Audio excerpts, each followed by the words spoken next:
আসসালামু আলাইকুম। সুপ্রিয় নবম দশম শ্রেণীর শিক্ষার্থীরা ও এসএসসি পরীক্ষার্থীরা, আশা করি তোমরা ভালো আছো। আজ আমি তোমাদের মাঝে রাইট ফর্ম অফ ভার্ব যে সিরিজ শুরু করছি তার পরিপ্রেক্ষিতে আজকে আমরা চট্টগ্রাম বোর্ড 2025 করতে যাচ্ছি। তো কথা না বাড়িয়ে চলো আমরা শুরু করি। এখানে দেখো, তোমরা জানো রাইট ফর্ম অফ ভার্বের তোমার 10টা অপশন দেওয়া থাকে এবং 10টা থেকে 10টা ফ্রি ইনডেক্স তোমাদের পূর্ণ করতে হয়। ঠিক আছে, তো রাইট ফর্ম অফ ভার্ব করার ক্ষেত্রে সর্বপ্রথম তোমাদের কি করতে হবে, এগুলোর মিনিং গুলো জানতে হবে।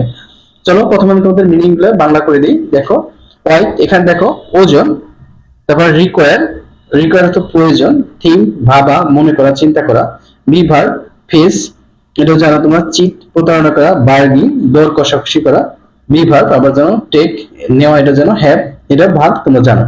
ঠিক আছে, তাহলে দেখো এখন আমরা এটা কোন টেন্সে আছে সেটা প্রথমে ফার্স্টে কি করব, আইডেন্টিফাই করব।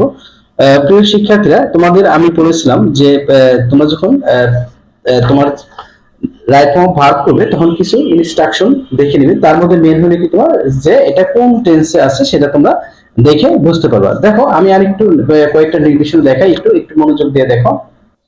প্রিয় শিক্ষার্থীরা, তোমরা দেখবা সর্বপ্রথম সেন্টেন্সটি কোন টেন্সে আছে, এটা হলো তোমাদের প্রথম কাজ। ঠিক আছে, তাহলে আমরা প্রথমে কি করবো, দেখো সেন্টেন্সটা কোন টেন্সে আছে, তারপরে তোমরা বুঝতে পারবা যে যদি once, yesterday, long ago, long since, 2 days এগো, এরকম যদি অতীত নির্দেশক ওয়ার্ড দেওয়া থাকে তাহলে তোমরা বুঝতে পারবে এটা পাস্ট টেন্স আছে। তো ভাবটা ম্যাক্সিমাম পাস্ট টেন্সের হবে, কেমন?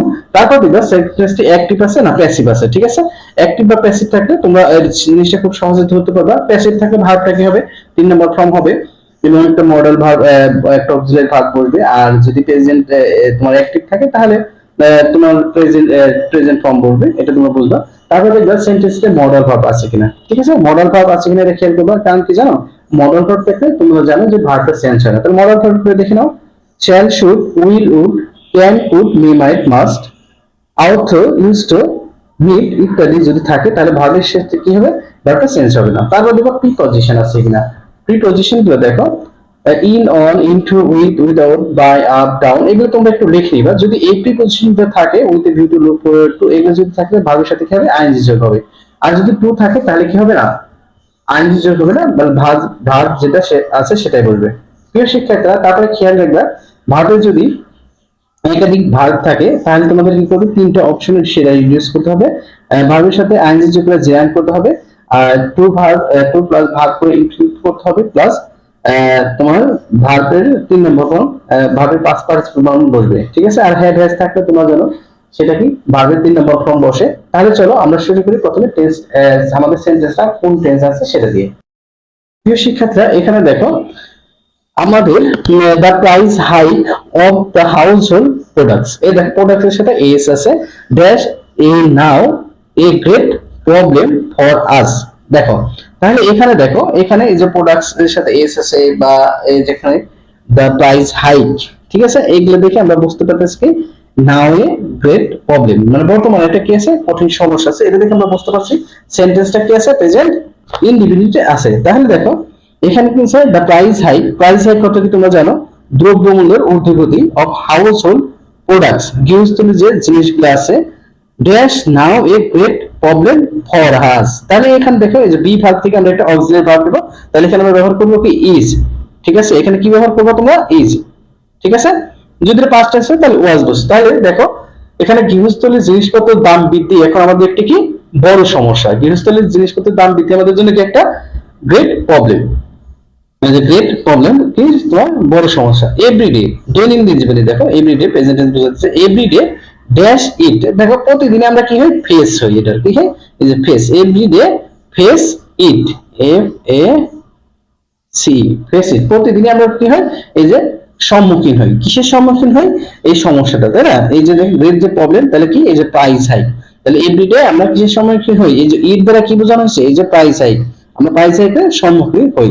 ঠিক আছে, তারপর দেখো মোস্ট অফ দা, এই যেখানে ছোট হাতের আসছে এটা, দেখো মোস্ট অফ দা পিপল, অধিকাংশ লোকজন, দেখো এটা প্লুরালে আছে, ড্যাশ ল ইনকাম ড্যাশ, এই দেখো দুইটা ভার্ব ইন এ ডেঞ্জার্স। ঠিক আছে, দেখো এখানে দুইটা ভার্ব আছে, তাহলে দেখো most of the people dash low income, তাহলে হ্যাভিং, হ্যাভ আছে কোথাও, দেখো তো এখানে এই যে হ্যাভ, দেখো এখানে যেহেতু দুইটা ভার্ব আছে তাহলে এই ভার্বটা কি করবো আমরা, আইএনজি যোগ করে দিয়ে কি রিডিউস করে দেবো, তাহলে having, H A V I N G, having, হ্যাভের সাথে কি করে দেবা আইএনজি যোগ করে দেবো, having low income dash danger. ঠিক আছে, দেখো তাহলে এখানে এখানে বি ভার্ব আরেকটা হবে আর দাও আর, ঠিক আছে, are danger, are in a danger. তাহলে এখানে দেখো আমাদের কি কম আয়ের বেশিরভাগ মানুষেরই কি বিপদের মধ্যে আছে, কম আয়ের বেশিরভাগ মানুষ কিসের মধ্যে আছে, বিপদের মধ্যে আছে। তারপর দেখো দে ড্যাশ অফ পার্সেস, দেখো পার্সেস অর্থাৎ কি না, এটা পার্সেসিং মিট এন্ড ফিশ। দেখো দে ড্যাশ অফ পার্সেসিং, দেখো meat and fish as they dash. ঠিক আছে, তাহলে এখানে দেখো, এখানে দেখো আমাদের কি বলছে, দে দে ক্যান নট পারচেসিং মানে মিট এন্ড কি ফিশ, তারা কি করতে পারতেছে না, মাংস কিনতে পারতেছে না। এখানে তাহলে আমরা ক্যান নট দিব, ক্যান নট থিং, ক্যান এই যে নট, এখানে দেখো থিং, এখানে আমি এটা এখানে লিখে দিই ই নাম্বারটা, can not thing, can not thing, তারা কি করতে পারতেছে না, চিন্তাই করতে পারতেছে না, কি কথা পারচেসিং তোমার মিট এন্ড ফিশ, মাছ এবং কি গোস কেনার কথা, as they dash, as they dash require, তার কি প্রয়োজন মতো। এই যে দেখো আমাদের এই যে রিকোয়ারটা এখানে বসাবো, আর এই যে থিং আছে এখানে, এই যে থিং, এই যে থিং দেখো এখানে ই নাম্বারে কি বসছে থিং, দেখো ক্যান নট থিং, এখানে এই যে মডেল ভার্ব দিছি দেখে আমাদের এটা কি চেঞ্জ হয় না, cannot think of the purchasing meat and fish as they require, তাদের প্রয়োজন মতো। দেখো as they require, R E Q U I R E require. ঠিক আছে, তাহলে দেখো তারা তাদের চাহিদা অনুযায়ী মাছ মাংস কেনার কথা কি ভাবতেও পারে না। ঠিক আছে, তাহলে উই আর টু, এই যে দেখো একটা প্রিপোজিশন, তার মানে এখানে যে ভার্বটা হবে সেটা কি হবে না, চেঞ্জ হবে না।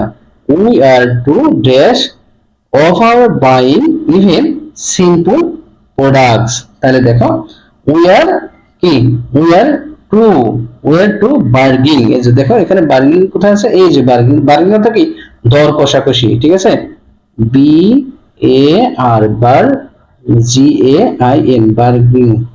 দেখো তাহলে we are to bargain over buying even simple product, আমরা স্বল্প পরিমাণ দ্রব্য কিনতে যাই কি করতেছি, দর কষাকষি করতেছি, কিসের জন্য, দ্রব্যমূল্যের দাম বেশি দেখে, তাই না।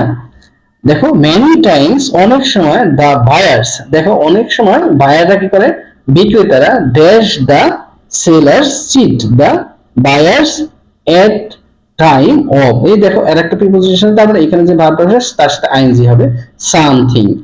তাহলে দেখো many Times they buyers, many times the buyers, দেখো অনেক সময় কি বিক্রেতারা ড্যাশ দা, এখানে কি হবে তাহলে দেখো তো, এখানে হবে কি আর চিট, আর চিট প্রতারিত করছে, এই যে এখানে দেখো চিট, চিট অর্থাৎ কি প্রতারণা করা। ঠিক আছে, they are cheated, C H E A T E D, cheated. আচ্ছা এখানে এইচ নাম্বারটা আমি এখানে লিখে দিচ্ছি, দেখো আর চিটেড,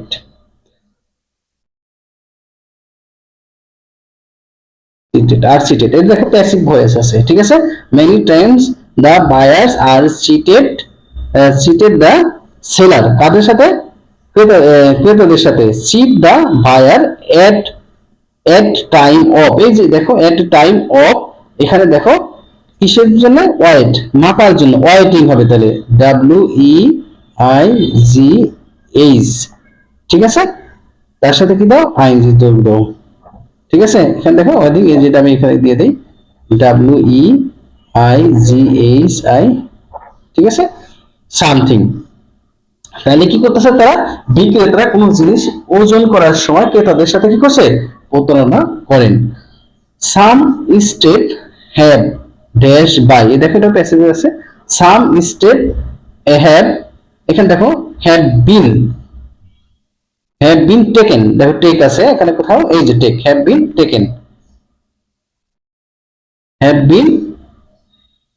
বিন টেকেন, দেখো some steps have been taken by the government to identify the culprit। দেখো এখানে কি দোষীদের শনাক্ত মানে কালপিটদের শনাক্ত করার জন্য সরকারের কিছু কি পদক্ষেপ নিয়েছে, কালপিটদের কি শনাক্ত করার জন্য সরকার কি নিয়েছে, কিছু পদক্ষেপ নিয়েছে। আশা করি তোমরা এটা বুঝতে পেরেছো। কেমন?